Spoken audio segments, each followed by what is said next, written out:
Operaio in un'azienda del veneziano, incensurato, insospettabile, ma a tempo perso dedito alle rapine ai danni di diverse stazioni di rifornimento.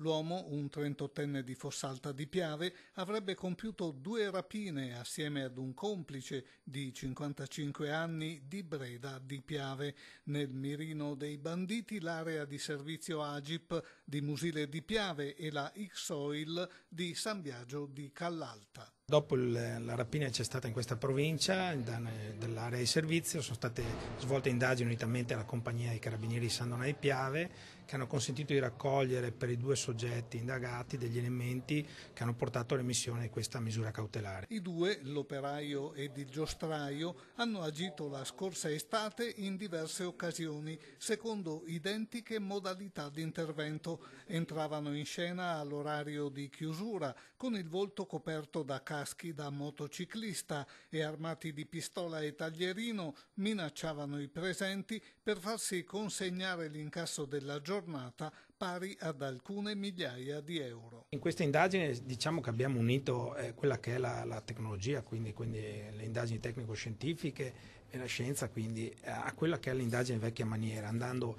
a fare veramente una vera e propria battuta di quella che era la zona oggetto di questa rapina, e lì siamo riusciti a trovare dei testimoni che sono stati importantissimi per il buon esito dell'indagine. Raccolto il bottino, i 2 fuggivano a bordo di potenti moto rubate che abbandonavano strada facendo per proseguire la fuga a bordo di un'auto nella loro disponibilità.